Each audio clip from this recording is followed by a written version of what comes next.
1,000 pounds.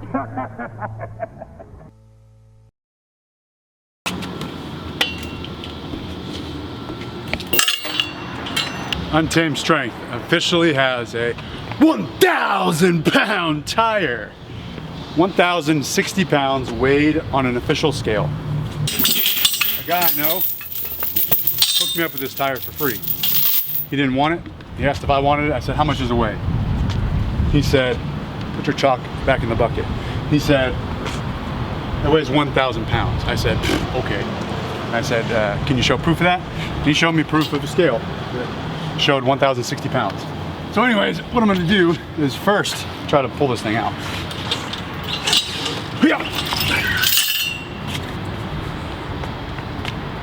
Okay, so I've flipped this once before, and I'll show you that video right now.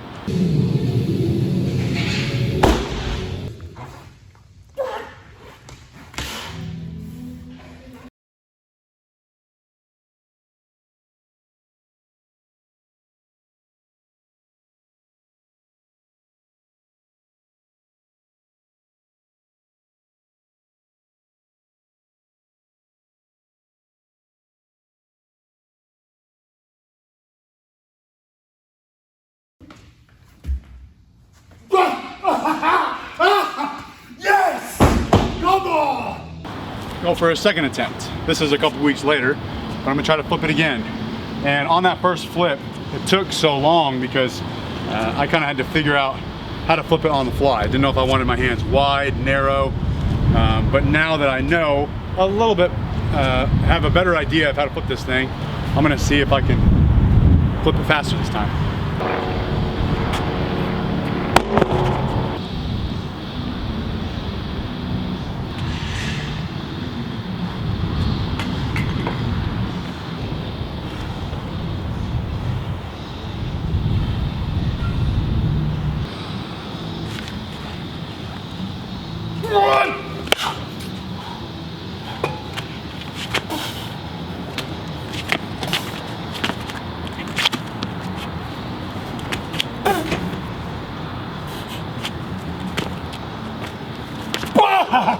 Yes, come on! Ah! Boom, baby! John, can you name that movie? Boom, baby! No. It's Emperor's New Groove, dude, come on. Today I'm going to be talking about some tire flip facts. Just weird facts that I like talking about. And if you are a, I don't know what, mechanical engineer, you'll probably enjoy this video, or you'll be really frustrated because the things I'm saying I'm just making up. So before I start, you probably are thinking, if you saw my California Strongest Man video, you're probably thinking you flipped an 1,100 pound tire easier than that for 3 reps. And I think that 1,100 was just an estimate or a guess of how much that weighed. This is what 1,000 pounds should feel like, fucking heavy.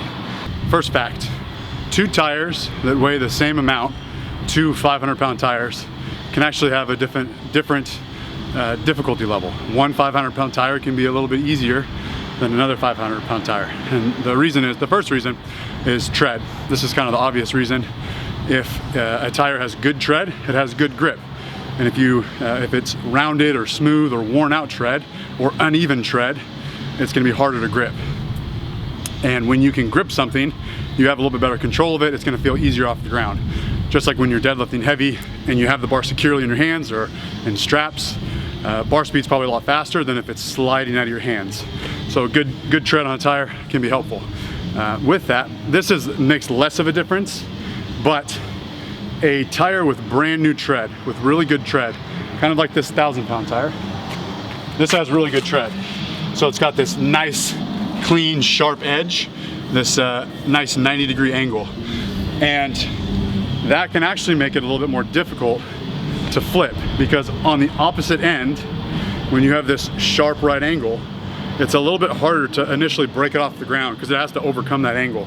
When a tire is rounded and it doesn't have any tread, or the tread's really worn out, it kind of gradually rolls. Once you lean into it, it'll start rolling almost automatically, and so it'll be a little bit easier to get off the ground. So that's another thing to consider. So tread is, or good tread is good for grip, but it can make it a little more difficult with breaking off the opposite edge.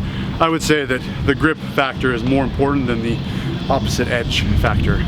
The next factor that can make a difference with how hard a tire is, even if they're the same weight, is the width of the tire. So these two tires are actually the exact same weight. This was like 453, this one was about that, 452, 4 point something. So they're almost identical to the pound. I feel like this one is easier to flip because it's wider. So when it lays flat on the ground, it's higher off the ground. So I can get nice and low on it, I get my shoulders on it.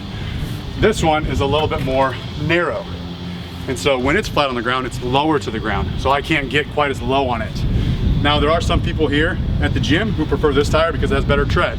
I actually prefer this 450 because it's a little bit taller off the ground. So that's another thing that can make a difference.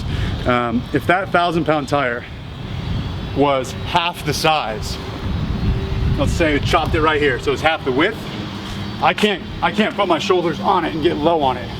I would have to pick it up like this off the ground, which I wouldn't even be able to budget. So I think a wider tire makes the tire a little bit easier than a short, narrow tire. Next factor that can make two tires that are same weight, different levels of difficulty, is the height of the tire. So thankfully these tires are all about the same height, other than that 800-pound tire over there. But if you have a short 500-pound tire, short meaning when it's standing up like this, not when it's laying on the ground before you flip it, but when it's standing upright, a short tire and a tall tire. In theory, and I've actually felt this before with two tires that were both the same weight but different heights, the taller tire is harder to flip. Because if you had a tire that was laying flat on the ground, it was this tall, you had a tire laying flat on the ground, it's going to be easier to get that tire to its tipping point before it wants to flop over. If the same weighted tire was this long or this tall, it's going to take longer to get to that tipping point. So again, a shorter tire when it's standing upright is usually easier to flip than a longer or taller tire. But that usually doesn't happen. A 500-pound tire, most 500-pound tires are the same size, same width, same height. So you're not going to get huge variation in tire heights, but it's something to consider.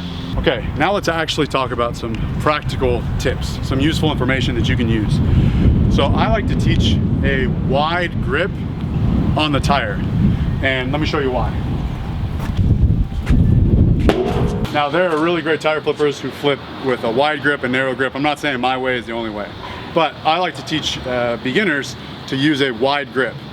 And the reason is, when you grab with a really narrow grip like this, when your hands are in close like this, you are making your arms very long, right? This is what you'd want to do when you're deadlifting. Trying to deadlift max weight, you're trying to make a shorter range of motion here. I want you to widen your grip because that's going to artificially shorten your arms, all right? And it's gonna help you get lower on the tire. So if I go here, I can grab the edge and my shoulders are still way up here, my chin's way up here. Now if I step back and I widen my grip, right, it's making me shorter so I can get lower on the tire. So putting your feet back behind the tire, a few feet away from the tire, falling into the tire and using that wide grip is gonna help you get shorter. And that's an advantage when you're trying to flip the tire because you can get lower on the tire. It's just like if you were trying to block a really tall, if you were an offensive lineman trying to block a really tall defensive lineman, you can get right under his chest plate here, right? If you are standing way up here and the defensive lineman's way down there, it's gonna be harder to get control of him. Making yourself shorter by widening your grip is gonna help you get your shoulders on the tire, which is primarily what's pushing in the tire, and it's gonna help you get your chin on the tire. But beyond that, when you get the tire up to your lap, the tire is going to be higher on your body. So let me show you. First, narrow grip, long arms. When I'm trying to pick this tire up, okay, I'm stood up right here.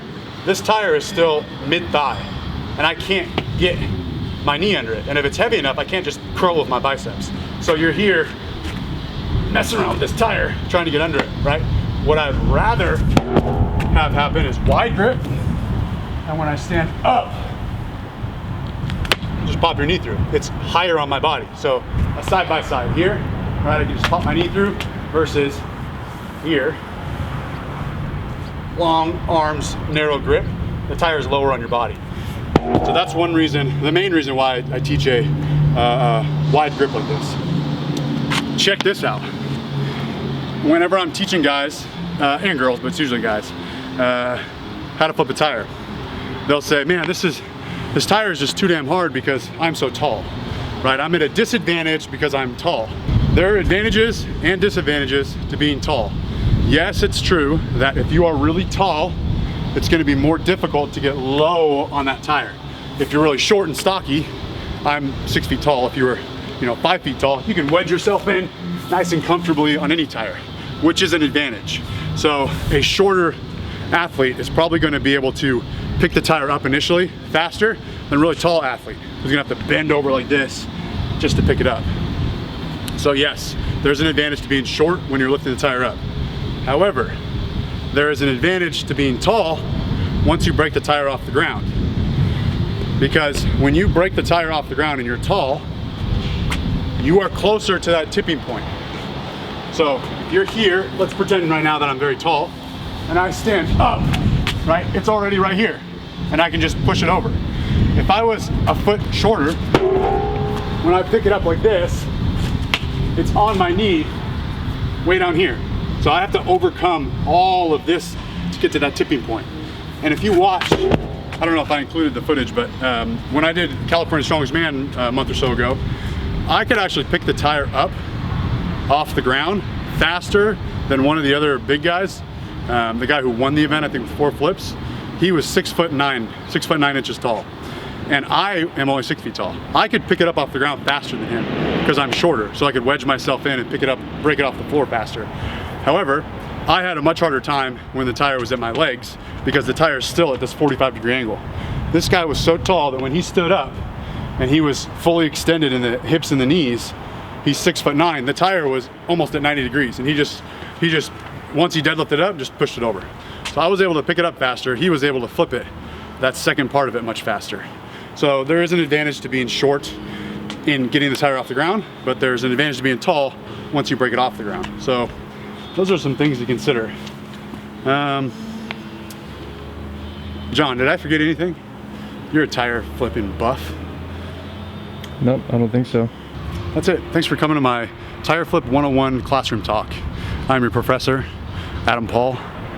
Always remember, tread on time.